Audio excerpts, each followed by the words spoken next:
Oi, gente, sejam todos muito bem-vindos. E a você também que nos ouve em nosso podcast no Spotify. Legal ter vocês aqui com a gente. Hoje quero falar sobre... Você tem dificuldade de fazer devocional? Tem dificuldade para ter um momento no quarto secreto com o Senhor? Eu queria iniciar essa devocional contando uma experiência que tive esses dias numa devocional. Normalmente eu levanto antes das 6 da manhã para fazer minha devocional.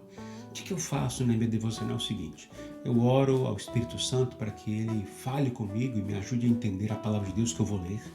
Depois eu leio a palavra de Deus, 1 ou 2 capítulos normalmente, e fico meditando em algum versículo que me chamou a atenção naquele momento.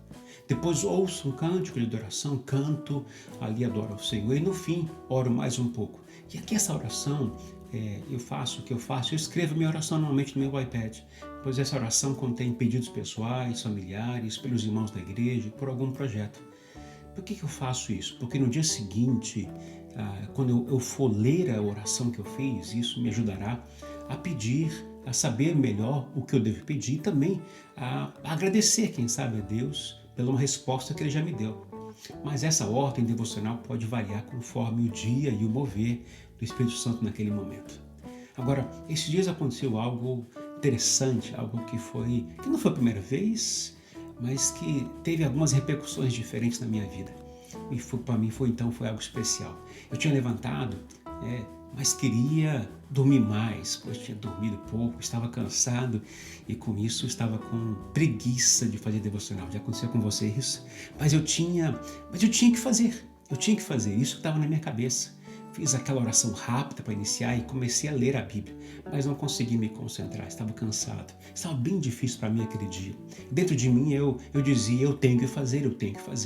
Então veio à minha mente a seguinte frase: você não tem que fazer.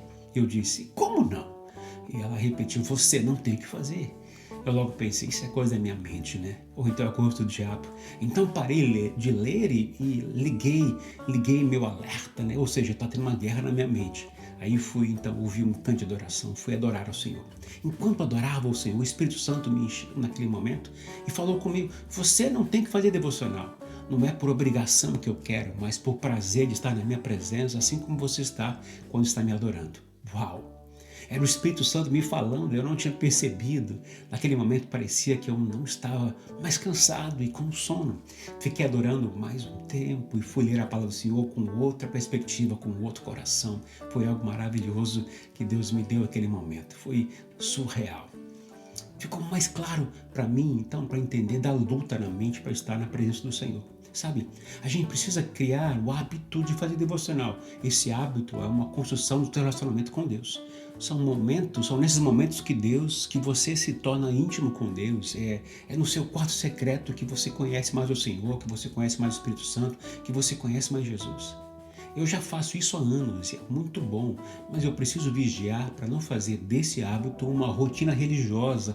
Ao contrário, ter esses momentos para desfrutar da presença dele. O apóstolo Paulo fala o seguinte sobre essa luta na mente, sobre a luta na carne, em Gálatas 5, versos 16 e 17.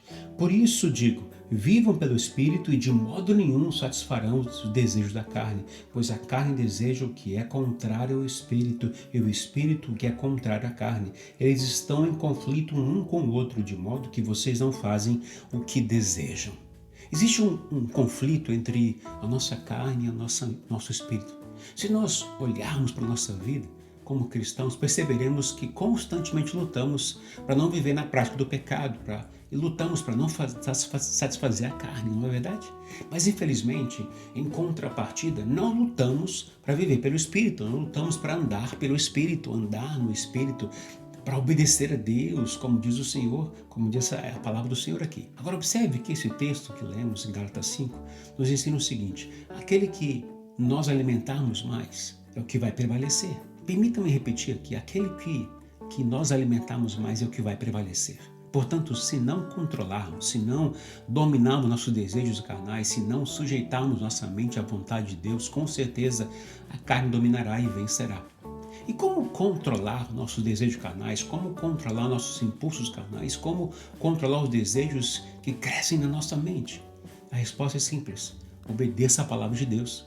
Esse texto especificamente diz, vivam pelo Espírito. Outra versão diz, andem em Espírito, de modo algum de nenhum modo nenhum satisfarão os desejos da carne. Isso quer dizer que para vencer o desejo da carne, você precisa viver pelo Espírito, andar em Espírito. Deixe-me explicar um pouco mais sobre isso. Viver pelo Espírito, andar em Espírito, está implícito algumas coisas básicas. Primeiro, é preciso alimentar seu espírito, sua alma com a palavra de Deus, com a comunhão e oração com Deus e com a adoração ao Senhor. Se não fizermos isso, não há como o Espírito Santo nos ajudar a viver, nos ensinar a andar como cristãos. É através da comunhão com Ele, com o Espírito Santo e com a sua palavra que conseguiremos compreender como viver e andar em Espírito. Agora, há um detalhe a mais que o texto nos ensina, que é a frase "vivam pelo Espírito" não significa sentir-se bem, mas sim confrontar nossos pecados, pôr um xeque-mate no nosso orgulho, nosso eu, sujeitar a nossa mente à vontade de Deus. Ou seja, não adianta somente ir à igreja, não, somente ler a Bíblia, não adianta somente orar, é preciso permitir que o Espírito Santo, através da sua palavra, da palavra de Deus, mude as intenções do nosso coração, gere em nós o desejo de mudança de dentro para fora e submissão à vontade da carne à vontade de Deus, que gere em nós quebrantamento, arrependimento e mudança de atitude, de mente, abandono do pecado. Aí sim estaremos andando em Espírito e vivendo pelo Espírito. Lembre-se que é através da palavra de Deus que se discerne as intenções do coração e os desejos da carne. Amém? Que Deus te abençoe nesse dia. Não se esqueça de dar aquele like especial, se inscrever no meu canal e compartilhar esse vídeo com seus amigos e familiares. E até o próximo vídeo.